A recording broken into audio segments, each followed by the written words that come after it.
ಎಲ್ರು ಅನ್ಕೊಳ್ತಾ ಇರ್ತಾರೆ ಧನುಷ್ ಗೌಡ ರಿಯಲಿ ಮನೇಲೂ ಕೂಡ ಇಷ್ಟೇ ಸೈಲೆಂಟಾ? ಅಥವಾ ಲೈಕ್ ಅಲ್ಲಿ ಮಾತ್ರ ಸೈಲೆಂಟ್ ಆಗಿದ್ರಾ ಅಂತ?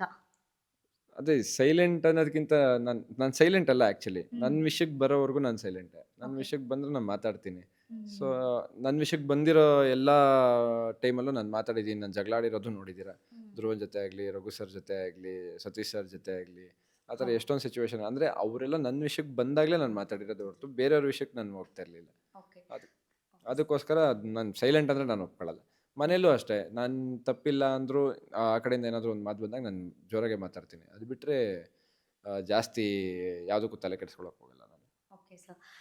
ಇವಾಗ ಆಕ್ಚುಲಿ ಕಾವ್ಯ ಅವರು ಎಲ್ರು ನೋಡೋರು ಏನಂತಾರೆ, ಓಕೆ ಇವರು ಟಾಪ್ 5 ಎಲ್ಲೂ ಬರಲ್ಲ ಕಾವ್ಯ, ಹೋಗ್ತಾರೆ ಹೋಗ್ತಾರೆ ಅಂತೆ. ಆದ್ರೂ ಕೂಡ ಟಾಪ್ 4 ಅಲ್ಲಿ ಬರ್ತಾರೆ.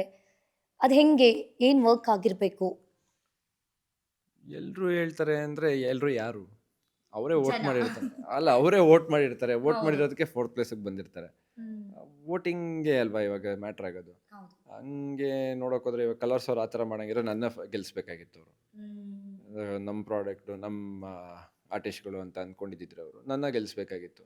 ಹೌದು. ಹೋದ ಸೀಸನ್ನು ಬೇರೆಯವರೇ ಗೆದ್ದಿದ್ದು, ಈ ಸೀಸನ್ನು ಬೇರೆ ಚಾನಲಿಂದ ಬಂದವರೇ ಗೆದ್ದಿರೋದು. ಹೌದು. ಸೊ, ಆ ಥರ ಎಲ್ಲ ಏನೂ ವರ್ಕ್ ಆಗಲ್ಲ. ಯಾರೇ ಒಂದು 50 ಜನ ಮಾತಾಡಿರ್ತಾರೆ. ಆ, ಹೌದು. ಇಲ್ಲ ಅವರು ಈ ಪ್ಲೇಸಲ್ಲಿ ಬರಬೇಕಾಗಿತ್ತು, ಆ ಪ್ಲೇಸಲ್ಲಿ ಬರಬೇಕಾಗಿತ್ತು. ಇನ್ನೊಂದು 50 ಜನ ವೋಟ್ ಹಾಕಿರ್ತಾರೆ. ಹ್ಮ್. ಸೊ, ಎಲ್ಲರೂ ಅಂತ ಹೇಳೋಕ್ಕಾಗಲ್ಲ. ವೋಟ್ ಹಾಕಿರೋದ್ರಿಂದ 4th ಪ್ಲೇಸಿಗೆ ಬಂದಿರ್ತಾರೆ ಅಷ್ಟೇ. Okay sir. ಓಕೆ, ಇವಾಗ ಬಿಗ್ ಬಾಸ್ ಸೀಸನ್ ಸ್ಟಾರ್ಟ್ ಆಯ್ತು. ನಿಮ್ಗೆ ಕಾಲ್ ಬಂತು. ಫಸ್ಟ್ ವೀಕ್ ಫಸ್ಟ್ ಡೇ ಹೋದ್ರಿ. ಫಸ್ಟ್ ವೀಕ್ ಆಯ್ತು, 2 ವೀಕ್ಸ್ ಆಯ್ತು. ಒಂದು 2 ವೀಕ್ಸ್ ಅಲ್ಲೇ ನೀವು ಗೆಸ್ಸಿಂಗ್ ಮಾಡಿರ್ತೀರಾ ಯಾರು ಹೆಂಗೆ, ಏನು, ಹೆಂಗಿರ್ಬೇಕು ಅಂತ. ನಿಮ್ಗೇನ್ ಅನಿಸ್ತು? ಹೇಗಿರ್ಬೇಕು? ಯಾರು ಹೇಗೆ ಇದ್ರು ನಾನಾಗಿರ್ಬೇಕು ಅಂದ್ಕೊಂಡೇ ಹೋಗಿದ್ದು ನಾನು. ಅವರು ಇವರು ನನ್ನ ಹತ್ರ ಹಿಂಗಿದ್ರೆ ನಾನು ಅವ್ರ ಹತ್ರ ಹಂಗಿರ್ಬೇಕು ಅಂತ ನಾನು ಯಾವತ್ತೂ ಅಂದ್ಕೊಂಡಿರಲಿಲ್ಲ. ನನ್ನ ಜೊತೆ ಚೆನ್ನಾಗಿದ್ರೆ ನಾನು ಚೆನ್ನಾಗಿರ್ತೀನಿ, ಚೆನ್ನಾಗಿಲ್ಲ ಅಂದರೆ ಚೆನ್ನಾಗಿಲ್ಲ ಅಷ್ಟೇ. Okay sir.